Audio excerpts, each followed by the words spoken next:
हाय दोस्तों, कैसे हैं आप सभी। मैं डॉक्टर आनंद व्यास फिर से अपने YouTube चैनल पर आप सभी का स्वागत कर रहा हूं। एग्जाम का सीजन आ गया है। MBA 4th सेम वालों के लिए बिल्कुल एकदम सर पे एग्जाम खड़े हैं और इसलिए हम इंपॉर्टेंट क्वेश्चंस भी आपको वन बाय वन शूट कर रहे हैं।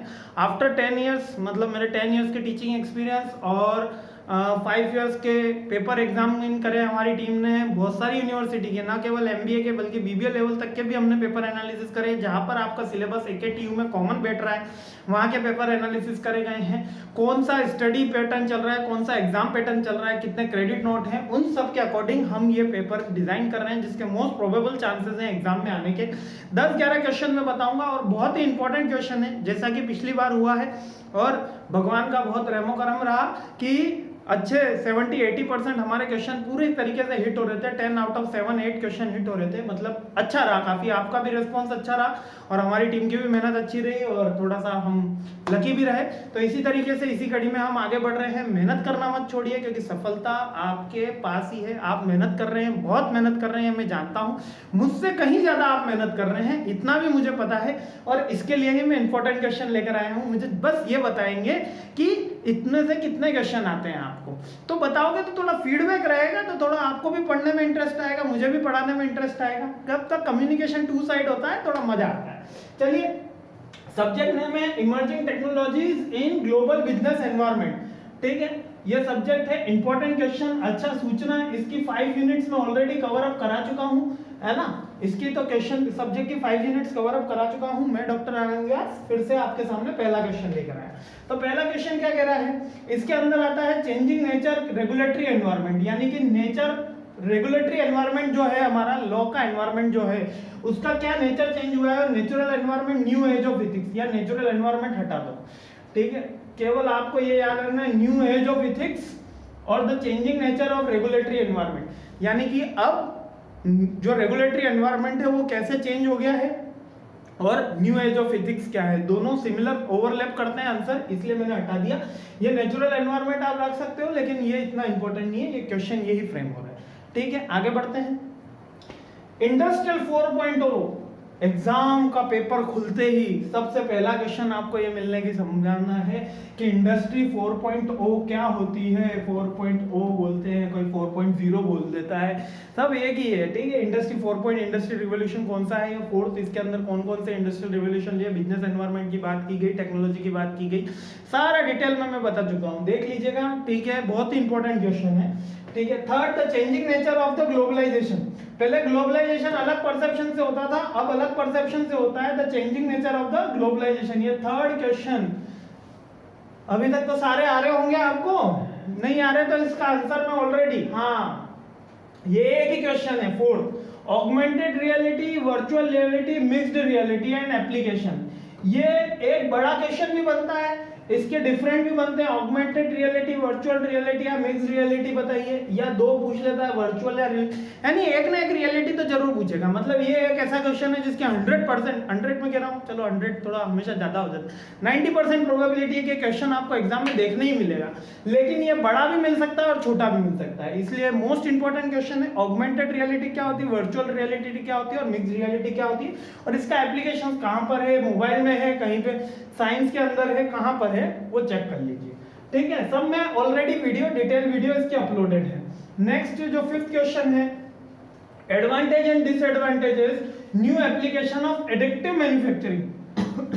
अच्छा, ये एडिटिव मैन्युफैक्चरिंग आ जाएगा तो उसके एडवांटेज डिसएडवांटेज भी आ जाते हैं। जब लेयर के ऊपर लेयर बना के अपन कोई मैन्युफैक्चरिंग कर रहे होते हैं तो एडिटिव मैन्युफैक्चरिंग होती है। कुछ बताया था ना 3D प्रिंटर के थ्रू, कुछ याद होगा, कुछ वीडियो में बता चुका हूं। और सप्लाई चेन मैनेजमेंट, एक एडिटिव मैन्युफैक्चरिंग और इसका सप्लाई चेन मैनेजमेंट पे क्या इफेक्ट आता है, दोनों ही क्वेश्चन एक ही, आंसर तो एक ही। अगर आपको एडिटिव मैन्युफैक्चरिंग समझ में आ गया तो इसके एडवांटेज, डिसएडवांटेज, कैरेक्टरिस्टिक्स और इसका सप्लाई चेन मैनेजमेंट पे इंपैक्ट भी समझ में आ जाएगा। तो बहुत ही इजी क्वेश्चन है, बहुत ही सिंपल क्वेश्चन है, लेकिन इंपॉर्टेंट क्वेश्चन है।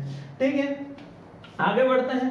सर्कुलर इकोनॉमी, सर्कुलर इकोनॉमी कैसे होती है, concept of circular economy, difference between linear economy and circular economy. ये लीनियर वाली होती थी और ये सर्कुलर वाली होती थी। ठीक है, मैंने अब बता दिया, थोड़ा सा हिंट भी दे दिया। आंसर के लिए वीडियो में देख लेना, यहाँ पर आंसर डिस्कस करने अपन नहीं आए। और role of circular economy for environment protection.